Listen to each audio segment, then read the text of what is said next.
স্বরূপনগরের বিথারী পঞ্চায়েত সংলগ্ন বাউড় এলাকা থেকে শুক্রবার এক ব্যক্তির পচাগলা দেহ উদ্ধার ঘিরে শুক্রবার চাঞ্চল্যের সৃষ্টি হল। মৃতের নাম বারিক গাজী, বয়স ৫৫। তার বাড়ি গোবিন্দপুর গ্রাম পঞ্চায়েতের গুণরাজপুর গ্রামের খাসপুর পাড়ায়।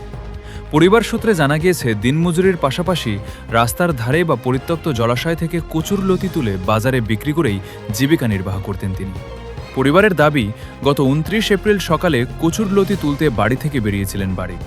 তারপর আর তিনি বাড়ি ফেরেননি। দীর্ঘদিন ধরে তার খোঁজে আত্মীয়দের বাড়ি বাড়ি ঘুরছিলেন পরিবারের সদস্যরা। শুক্রবার দুপুরে বিথারী পঞ্চায়েত কার্যালয় সংলগ্ন বাউড় এলাকা থেকে তীব্র পচাগন্ধ পেয়ে স্থানীয়রা খোঁজাখুঁজি শুরু করেন। তখনই বাউড়ের মধ্যে একটি পচাগলা দেহ দেখতে পান তারা। খবর দেওয়া হয় পুলিশে।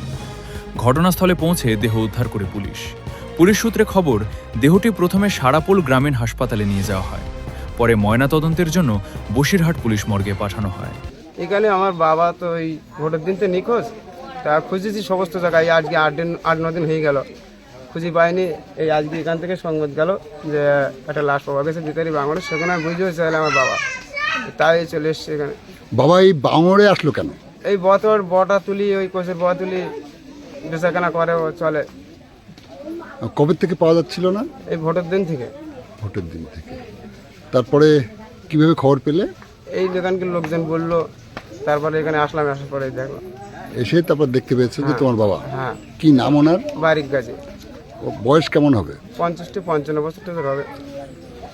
পুলিশকে জানিয়েছো? না, জানায়নি। পুলিশ এসেছে? বাড়ি থেকে যে নিখোঁজ ছিল, বাড়ি থেকে বেরিয়েছিল আর বাড়িতে ঢোকেনি, ২৯ তারিখ থেকে নিখোঁজ। হ্যাঁ। থানায় কি কোনো মিসিং ডায়েরি করেছিলেন? না, কিছু করিনি। এমনিতে খুঁজে বেড়াচ্ছিলে? হ্যাঁ, না, আমরা তো খুঁজে বেড়াচ্ছি এখন বলতে। এবার ৭-৮ দিন হয়ে গেল। মেম্বারকেও বলেছিলাম, তা বলছে কি হ্যাঁ যে খোঁজন যদি না পায় তো যাবো কিনি। এই ধরো তার মধ্যে পেয়ে গেছে, এই ধরো মরি আছে। কি বলো? তোমার নাম? আমার নাম আলমগীর গাজী। বাড়ি? বাড়ি গুণরাজপুর খাসপাড়ায়।